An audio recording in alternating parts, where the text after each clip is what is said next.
Awesome. Two Maureens in one room. That doesn't happen very often. So we'll have to have a drink later on together. Um, okay, let's me get oriented here. Thank you so much to Lisa and Mark and to the NL Young Farmers for inviting Second Harvest to be part of this leadership summit. It is such an honor to be here, especially one day after World Food Day. I can't think of anything more hopeful than to be in a room full of young farmers working for a sustainable, economically productive agricultural sector here in Newfoundland. I'm so thrilled to be here, and I can't wait for those farm tours tomorrow. My hope is that you come away from today's session with a clear understanding of how Second Harvest can support any surplus needs you might have on farm, and also to go forward if you're in year 2 at school and maybe you're not actually farming yet, that you can go forward with some ideas about how you can build food rescue into your farm plan. So I'll start with the facts that really fuel our vision and mission and our everyday work. We are still wasting almost half the food produced for Canadians every year. 46.5% of food produced for Canadians is wasted. That is enough to feed 17 million people. It has an economic value of $58 billion. That food could feed 17 million people, 3 meals a day for an entire year. And that's 41% of that is avoidable food waste. So we characterize avoidable food waste as perfectly good food that is going to waste, that could be consumed. It can be food that's fruit or veg that's left in the field, all the way through the supply chain to food on a retail shelf at your grocer that's past its best before date. This is happening at the same time as 10 million Canadians are food insecure. That's the highest level ever recorded, 1 in 4. And I know food insecurity is very personal here in Newfoundland and Labrador. I read most recently that every 11 Newfoundlanders now live in a severely food insecure household. Food insecurity is, we know that our charitable networks are stretched beyond their capacity. We barely recovered from the pandemic, and we went right into the affordability crisis. And most recently, we're dealing with the uncertainty of trade wars. And so our most recent survey shows that 1 million people have accessed emergency food for the first time. There are 4 times more food charities in Canada than there actually are grocery stores, if you can believe that.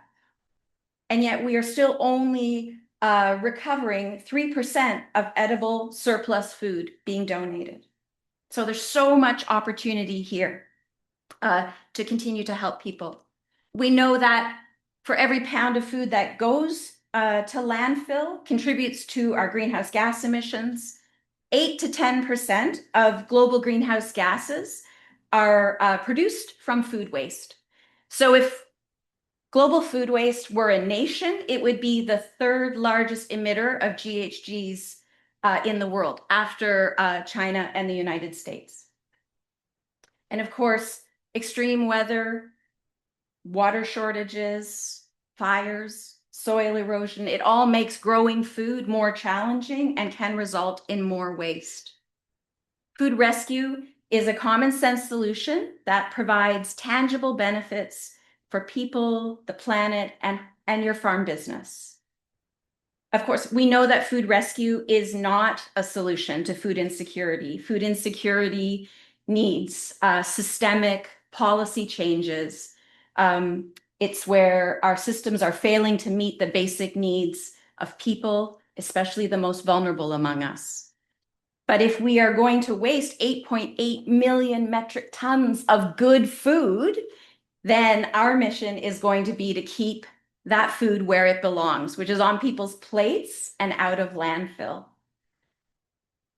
Second Harvest is Canada's largest food rescue organization. So we rescue and redistribute surplus food, unsold food to our vast network of nonprofit organizations across Canada, ensuring that no good food goes to waste. Now, our vision is super simple. It's no waste, no hunger. And we are experts in perishable food recovery. In 2024, we rescued 87 million pounds of food that would have otherwise gone to landfill. We are not a food bank. We are allies of food banks. We are an inclusive, barrier-free network of over 12,000 food programs across the country. And so we work by providing as we deliver rescued free food to to our partners doing the frontline work in their communities, we are building capacity for them. We are adding capacity to their budget so that they can redirect some of their funds to their core programming and their services. Our superpower is really this network of food programs. And so those are after-school snack programs, seniors programs, traditional food banks and food pantries, as well as women's shelters, and of course, our northern and remote communities as well. We ensure for our food donors that all of our partners in our network of nonprofit partners are registered charities or nonprofits, that they are up to date with their current public health municipality regulations, that someone on staff or in their volunteer team has a food safety certification. We also support and build bandwidth for our nonprofit partners by providing food safety certification. And then it's also important that all of the programs in our network are offering food without discrimination. Right here in Newfoundland, this is from our impact report from 2024. We are working with 124 nonprofit partners, and that's touching 51 communities here in Newfoundland and Labrador, and 183 food donors. And I will say, I did look more deeply into that. That's a lot of food retailers in that 183 locations. And four farms. So there's lots of opportunity for growth there. Of course, I know that there are farmers donating directly to their local community organizations and maybe not going through Second Harvest at all. But we would love to grow our impact here in Newfoundland. We almost broke 500,000 pounds of food rescued and redistributed. So really eager to have a greater impact here. This is our impact we're having coast to coast to coast. And you can see that we are really, our ability to grow into this national model has been facilitated by the Second Harvest Food Rescue app. And I'll talk a bit more about that. So as I said, 87 million pounds in 2024. By the end of the month, we'll have new numbers for our fiscal 25. I think it's notable that 86% of that 87 million was perishable food. And that's because we have a priority focus on rescuing and redistributing nutrient-dense products that are also more costly for our partners to purchase. So that it's a double benefit. We're proud of these numbers and we are growing so fast, but the problem is also growing. And we are at, as everyone is aware, really a crisis level in our food insecurity, with 36% of all nonprofit programs being forced to turn away people. So how do we do it? How do we go about doing it? We, as I mentioned, the Second Harvest Food Rescue app is really works. It's a free app. It is downloadable on your phone or from a web browser. And it connects food businesses with the local nonprofit partners in their community. And it almost works like a dating app. The donor can post the donation, and the local nonprofits and partners can claim that donation. This has allowed us to have that reach across the country, even though we only have one physical headquarters in Etobicoke, Ontario. Our distribution partners and 3PL really allow us to work outside of Ontario to move food with carriers. We have partners in cold storage and dry storage across the country so that we can move larger volumes of food to get it to people who are most in need. And then, of course, in Ontario, we actually have 22 trucks now to redistribute food 7 days a week, to collect and then redistribute food 7 days a week in the Greater Toronto Area. This year we launched, and this is why I'm super excited. I love working with farmers. I think farmers, more than anyone in the supply chain, just know in their bones the value of food and what goes into growing it. They know the labor and the investment that has gone in, and so they don't want to see that food go to waste. So we're trying to reach more growers. We developed a new program called From the Farm, which has really created opportunities to come out like today to talk with growers and share what we're doing, and also to find ways to innovate so that we can meet your needs and support you in the ways that are most helpful and impactful. When farmers are faced with unsold surplus food, they need common sense solutions to support getting it out of the field or getting it out of storage and getting it to people. We know that in the top end of the supply chain is where the vast majority of overall food waste is occurring. So this is from our most recent study called The Avoidable Crisis of Food Waste. It came out last fall. Feel free to, it's available on our website, or I'd be happy to send you a link. You can see that 50% of food waste is occurring before it even gets to the retail shelf or to distribution there. 5% at pre-harvest, 13% at storage and grading, and then 32% at processing and manufacturing. So we know that by reaching more growers and more folks at the top end of the supply chain, we can rescue and recover and redistribute more good food for folks. And there's so many factors impacting growers creating food waste. We know that grading is a prime way where we see perfectly good food not getting to folks. Both there's there's domestic and international grading, but also criteria being set by retailers. That is really, we know that this gorgeous carrot on the right over there costs you just as much to grow as this perfectly pin straight carrot on the left. We also know that it tastes just the same and it's just as nourishing. So we want to be sure that we are getting all of this good food to folks. Of course, the goal of food waste reduction is not just to keep food out of landfill, but also to make sure that it is going to its highest and best use, which is feeding people, right? That's what we want to do. So donating food is really second only to preventing waste at source. And again, we know that only 3% of surplus edible food is currently being rescued and redistributed in Canada. And that rescuing or redistributing surplus food to nonprofits is 12 times more effective than composting and 30 times more effective than upcycling when it comes to diverting GHGs, getting that food directly to people. So often, I know we always say if people can feed people first, and then animals, and then soil, that is using food to its highest use.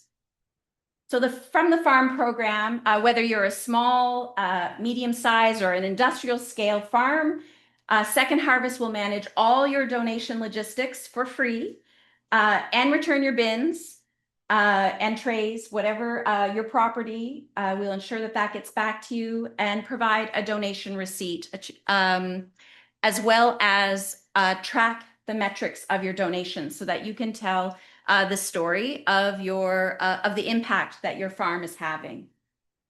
It's quite straightforward. You can, when you identify that you have surplus or unmarketable inventory, if you sign up for the app, you can post it directly onto the app, and we have a team of people who monitor that.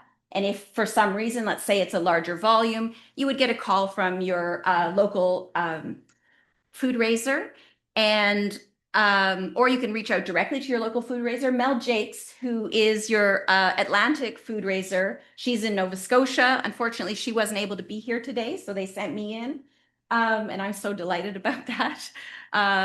And Mel would help you build a recovery plan. So what do you need? Maybe you don't have any totes, or you don't have pallets, or it has to go really fast because it just has a couple of days. So all of those factors, urgency, gaps in the infrastructure that you might need support on, Second Harvest will be there to help build that recovery plan for you, and provide that logistics support to get that food into community. Our goal is to keep the donation. You have so much on your plates. We want to keep the donation process as simple and straightforward and streamlined as possible for you. We try to keep food as local as possible. That's always a goal. Sometimes for certain donations, it has to move farther afield to find the nonprofit partner who has the capacity for that particular donation. And many donations go directly as bulk to partners who have the capacity to sort and store bulk produce.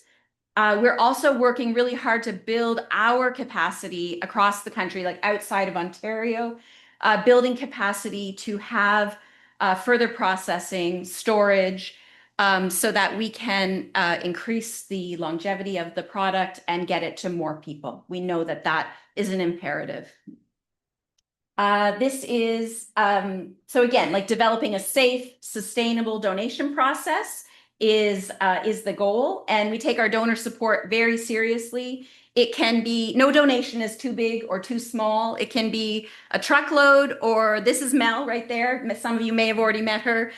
She is loading some beautiful zucchinis from Taproot Farms in Nova Scotia into the back of her Toyota there. So it can really, a donation can take any shape. And the documentation typically is, we can support with creating a BOL if that's what you need, or certainly in providing you the donation metrics and charitable tax receipts upon request. So what can be donated?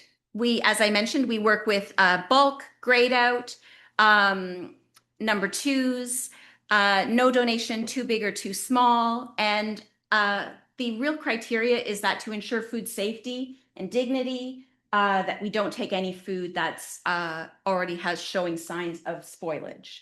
So the great rule of thumb is, would you feed this to your family? That's the food that we are looking to donate. For non-farm, I assume this might be less relevant here, but just as a rule, we don't accept food that's been open to the public, like from a buffet. We don't receive that sort of food unless it's been manned. Food or drink with alcohol, packaged food that's been opened, or uninspected meat, dairy, or eggs, or raw milk, or sushi. Those are, other than that, we are incredibly eager to say yes. We love to solve a challenge and a problem, and get that food to people. So please, I would say, if you take anything away, which is if you have something you think, oh, if someone would want this, or if it could be rescued, reach out and let's have a conversation about it so that we can support you and try and come up with a creative solution. It's important to know that you are fully protected as a food donor. There is food donation legislation in every province across the country. The language varies from province to province, but essentially, if you donate food in good faith to a food charity, you are entirely protected. And there has never been a case of an individual or a business being sued for donating food in Canada. So liability, if that is a worry for you, you can take that off the table. It's also from the farm program. Part of our goal is to figure out ways to support farmers better. And so we've developed, this is still in it's not quite launched yet, but it is just about to be. This is our food donation tax write-off calculator so that you can weigh the benefit of your donation and in the support of your year-end planning, you can have a sense of what charitable tax receipts you might be able to receive for your donations. And of course, if you have the option of getting even, a small amount return on your product, it's, naturally that you're going to go in that direction. But sometimes having the charitable tax receipt is worth putting into the mix of your decision making. So this calculator you'll be able to access through Mel, your local food raiser.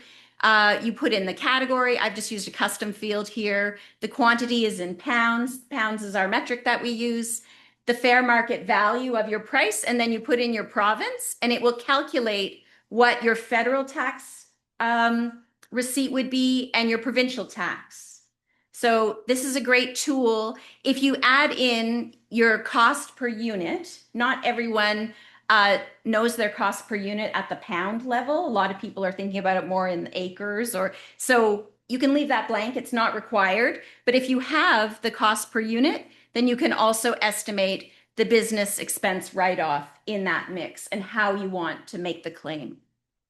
It's very straightforward as far as receipting guidelines. We are just looking for, your company name and letterhead, or, just a standard invoice with your business address on it, the invoice date, the pounds of the donation, and the fair market value.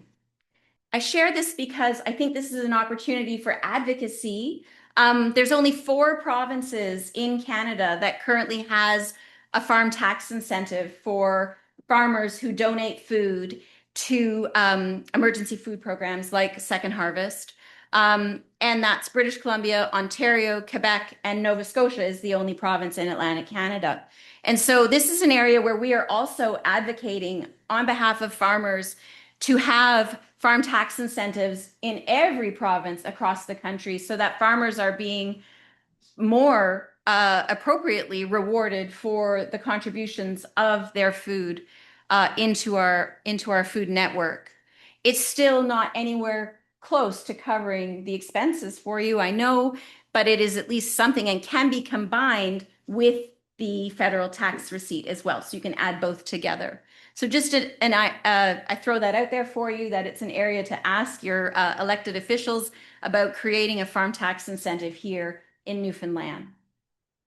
I wanted to share a few examples of some stories from the farm. This is some apples from EcoPond, and I'm going to touch on them in a moment. These are just some new ways we're working with growers, and I hope it inspires some ideas for you, and maybe you can tell us also how you might imagine Second Harvest could support you getting your food to any surplus food that you may encounter to folks in need. So the first one is right here.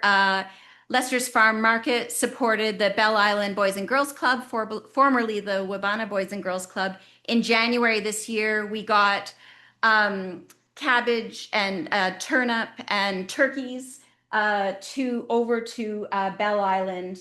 And it was really an incredible food recovery story. That's Mel again on the right, and Julia, she works directly with our nonprofit partners. And it's just a great example of how growers and the food donor, Lester's Farm Market, and our community partners came together to have such an incredible impact in the community. This required, Bell Island is just a short ferry ride over, and yet, the unpredictability of weather and the ferry, and they had some infrastructure challenges. It required a lot of flexibility and advanced planning to get this food to the Boys and Girls Club. Within an hour, the community was there. They have a food pantry program, and they're the only community organization focused on youth, I guess, on Bell Island. And they also have a seniors outreach program. So they made sure that that food also got delivered to the homes of folks who couldn't get out.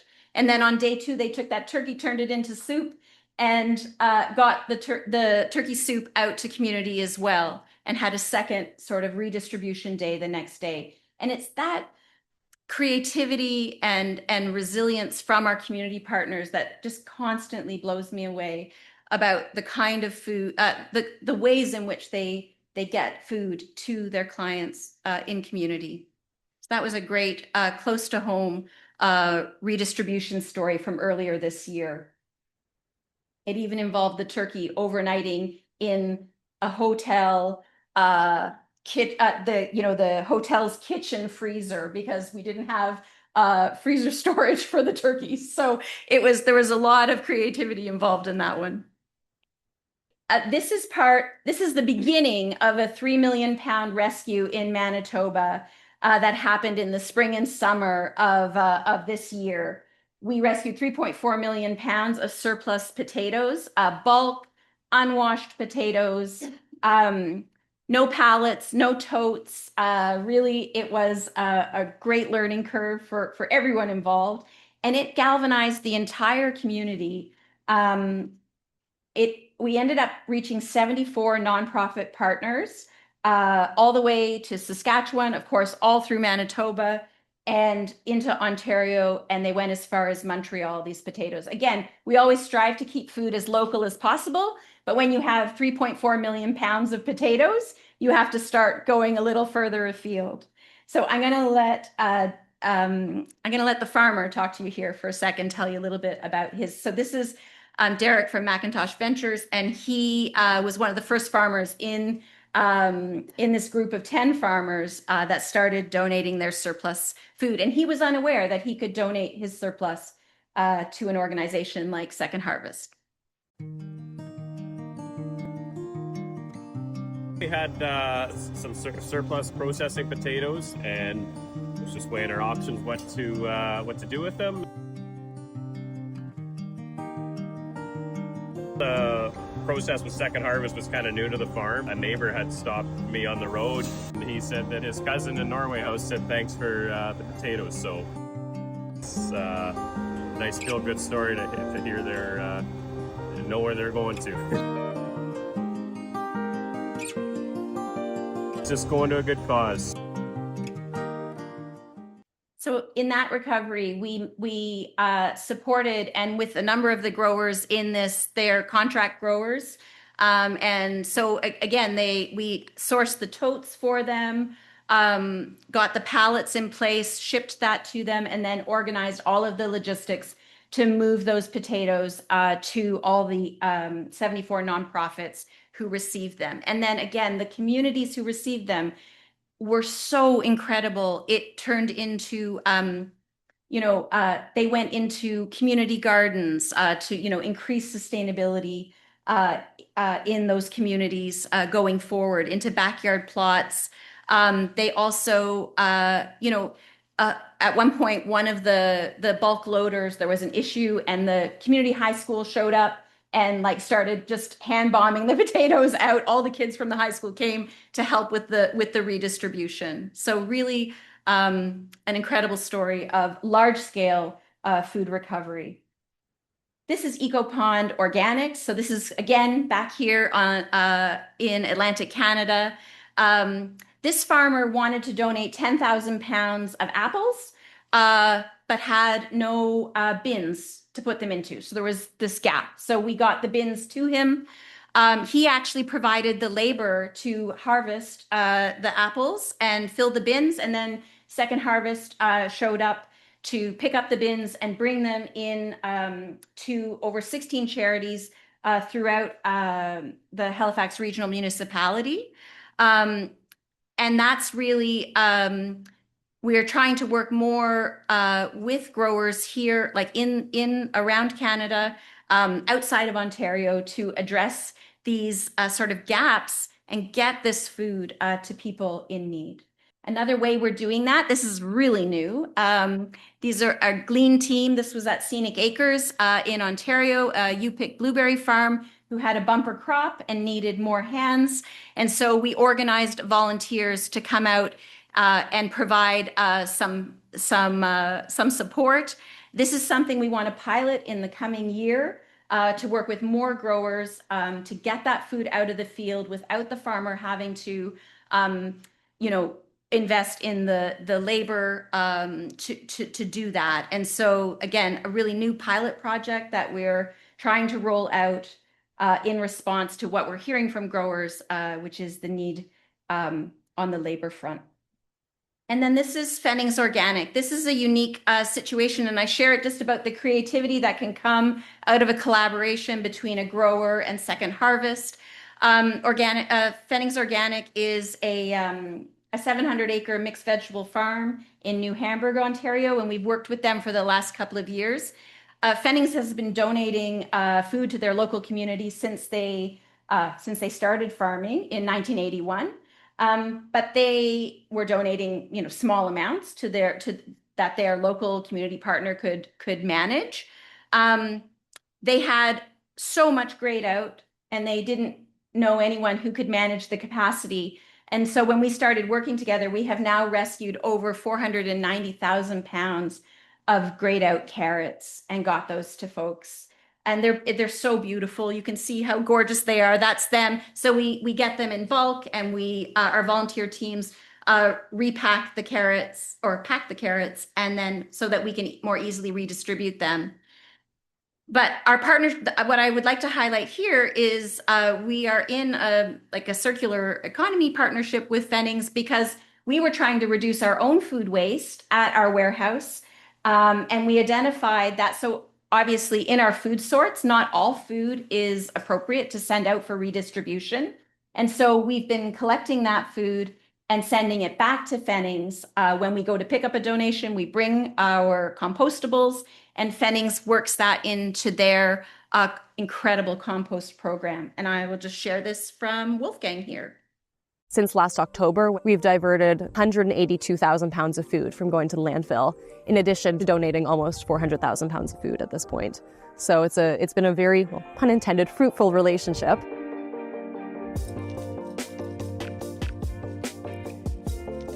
So the food industry has an immense amount of waste that is completely unnecessary. No farmer sets out to produce food that is ultimately going to go to waste. So we have, thankfully, a fully circular economy with Second Harvest. It's a mode of production and consumption that seeks to not only reduce waste, but transform it into something else so that, you can prolong the lifespan of that material. Looking at what we have we have the surplus food that is still perfectly edible. It doesn't need to be compost right away. The compost shouldn't be the first resort for perfectly edible yet slightly ugly food.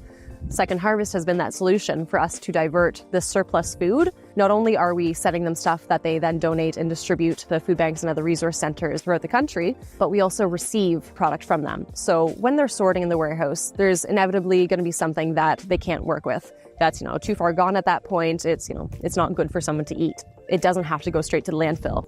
We, since last October, have a partnership where whatever they've sorted out then comes back to us, and we add into our multi-step composting process so that we can return those nutrients to the soil. What you see behind us are a number of different compost piles. Their base is tree leaves. We are able to take all this material from our grading lines and also from Second Harvest, and we add it to these piles and actually make finished compost, which then goes back to the field, which then grows new food. So it's a whole huge round circular system, and we're all working together in some way. A chef does the same thing. Some stores, they have a deli. They take all the product that they can sell in the produce department, turn it into soups and all these different things. And if somebody's a good chef, he plays that whole kitchen like a piano. So I believe all of us have the biggest motivation, feed people and make use of it in one way or another. And that's where the excitement is.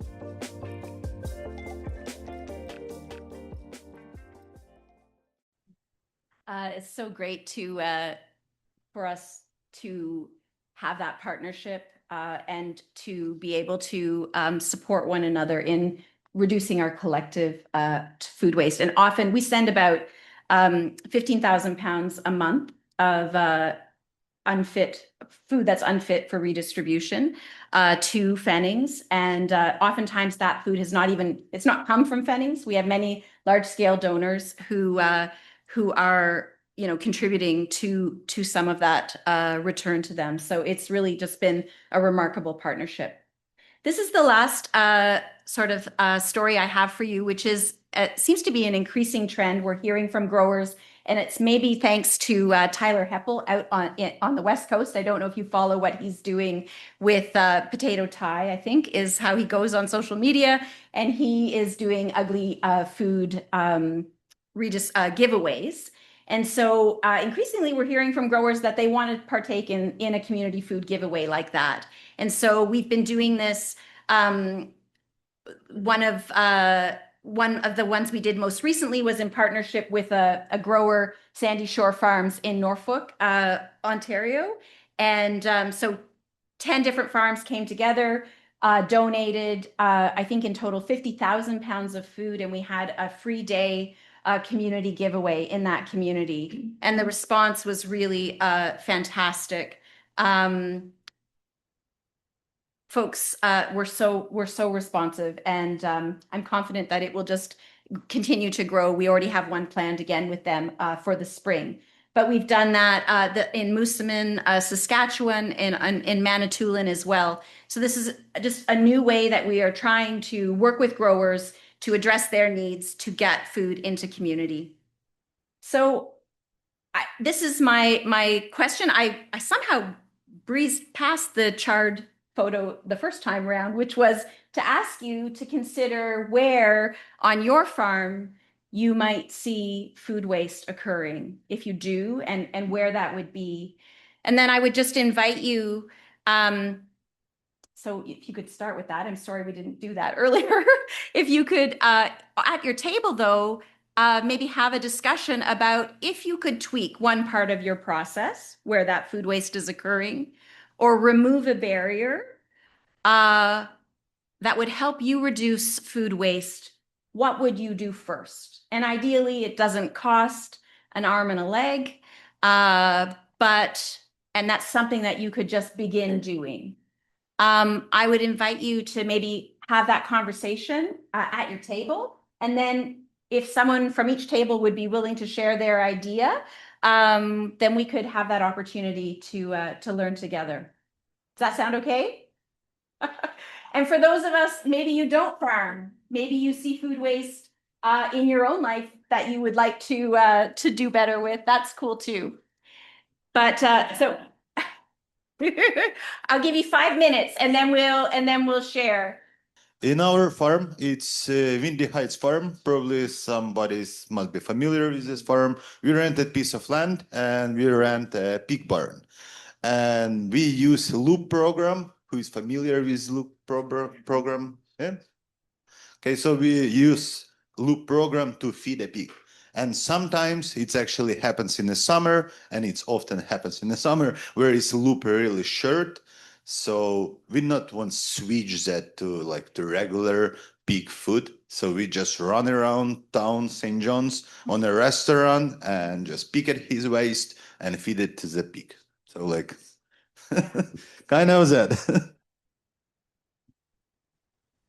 Coexist. You don't have to choose one or the other. Obviously, what's going into loop is not edible product. It's not good for consumption. It's great for pigs, and we'll keep again that highest and best use, trying to feed people first. So those two programs can totally coexist together. And we have national partnerships with Sobeys and Loblaws, and so many of those programs are existing together. Only what we found with loop. Yeah. Only what we found with loop, it's really too hard jump in. So you must be on at least half of year you wait of that. Good tip to get on the list. Who, Heather? Okay. It's not exactly what you asked for, so we could take this offline if you prefer. So I'm on Fogo Island, which is an island off the island. It's remote. And I wanted to sort of ask you how this program, which is incredible, by the way, this is a really inspiring presentation. We're a social enterprise, so beyond the farming plans, which are still in the planning phase right now, we're hoping to start clearing in the spring, God willing. But we are thinking more broadly about waste reduction and food security for the island because we're only accessible by ferry. So similar to Bell Island, in times of severe weather events, food security, those shelves go empty really, really fast. And if we will be the only commercial farm on Fogo Island, so we take that quite seriously, the role that we could play in food security in that place. But I also recognize that your program would have logistical difficulties. How would that work? Maybe we don't qualify. Maybe it's something for bigger centers. How would Second Harvest work there? Like, is there an opportunity with the grocery store? Is there an opportunity with the other restaurants? We're partnered with Shorefast and their 2 restaurants, and then there's other through friends of ours that are running restaurants, and then us as a farm. Could you maybe speak to how your program would work in really small places? An extreme example of requiring infrastructure support. And so I would really want to dig in, and maybe we can take it. I would follow up with you. I'm here for the entirety of the leadership summit to look and see what's happening currently on the island, who's on the app, if anyone is. But the app could coordinate if the grocer and the restaurants and your farm were all engaged. And I assume there's a charitable partner on the island. The Lions Club, great, yeah. And so that would be a way for people to facilitate that communication, to post donations in real time, and get that food rescued. Again, we have people posting, a baker with just 6 loaves at the end of the day, and people are more than happy to make the trip to collect that food for their community program. And sometimes we talk a lot with Mel and I talk a lot about sometimes we get caught up in those £1 million donations because they feel like such big impact, but really having the appropriate sized impact in a small community is so valuable, right? So I don't know what you're going to be growing. I look forward to learning about it, but like getting a case of food to a community is equally impactful if it's just a small organization, right? They can't handle a pallet of food. And we see that in our northern programs. We learned the hard way about, shipping pallets of individual commodities into the north is completely unhelpful because they don't have the volunteer capacity to sort that into mixed pallets or mixed redistribution packages for the community. We need to make the pallet in Ontario, the mixed pallet, and send them what they need, right? That's really crucial. And so I can't promise that how we would get food to you, but we see with our rural and remote partners that we need to, sometimes we do, like food rescue is obviously our priority. We do a small amount of strategic purchasing when needed to get, that food from Leicester's Market, in full transparency, we went to them. They are a donor, but we went to them to purchase that food, to get that food to Bell Island strategically. And so we do that to reach our rural and remote partners. So I would love to chat more about it and see who's involved and if like already on the island and how we can partner. And as I say, we do love a challenge, and so we are always looking for new ones. So please reach out. Yes, sure, yeah. Sorry. So if, for example, for sort of everyday, thank you. Yeah. I think I've got this right. Sorry if I'm bringing this down to kindergarten level for everybody, but just so I have it right, the app is more for ongoing surplus small pieces in communication, whereas maybe if my farm had an incredible bumper year of one type of crop that was big, then that might be a point at which your organization would come in physically on the ground to help with that, maybe. Okay, thank you. Really, you can post a big bumper crop donation on there. What will happen is our ops team will get a notification of a large volume donation that requires support. So, but it's always great to go directly to your food raiser and, you know, share that you've got 2,000 pounds that you need to move, and so that we can get on it and start that recovery plan, because those ones are obviously much more challenging. Also about finding the community partners who can receive that. So often it takes, you know, sending, like we did with the potatoes, to, you know, dozens and dozens of nonprofit partners. Anybody else? I'm not sure where we're at for time, but I would love to hear from more of you. Amazing. Oh, here, I'll get this down. Lisa, you don't have to run around. Do you want that? I don't think I need it. Okay. So we came up with a few different ideas. We talked about community service, which is something I'm like personally interested in my own farm plan, is, you know, being able to offer volunteer opportunities to individuals. Thank you so much. Either like post-incarceration, kids in the school system, offering community service opportunities and things to be able to get things up out of the ground. I think that's really important.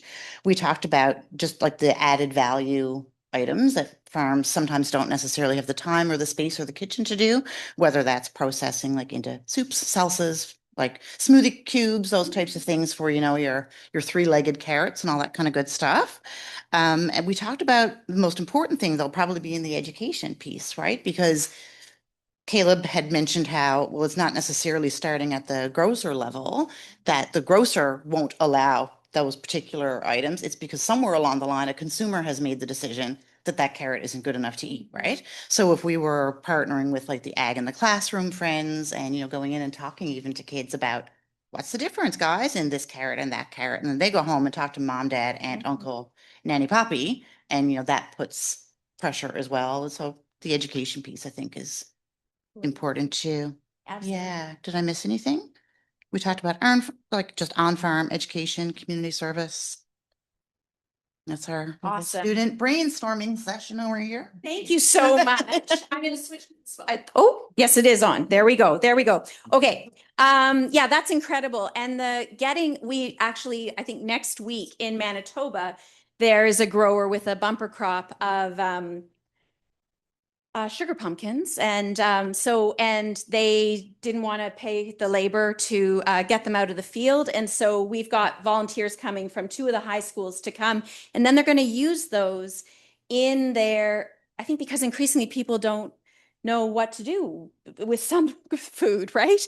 And then so the high school program is going to you know, dry the seeds and puree it and like turn that food into a whole host, just like exactly what you said. So volunteering, engaging our youth, educating them on the value of food and how we can use it, and then adding that value to it so that it can be then shared into community. So fantastic work. Those are great. That's a great idea. And again, I think we're pretty close to time, but I wanted to encourage you, please, to reach out to me directly, or I'll get Mel's. In your bag, I didn't get my bag yet, but I think there's a Second Harvest postcard from Mel in there, and that has her contact information. I'm happy to hear from all of you, but you could also reach out directly to Mel, and you'll be seeing her at ag events here in Newfoundland in the coming year. If you haven't already met her, that is her on the left there, and that's her details as well. So you can also always reach out to her for support, to talk about an idea. That is really, we hope that we can be in conversation with you and find new ways to support you here. I thank you so much for having me, and I look forward to spending the next 2 days with you.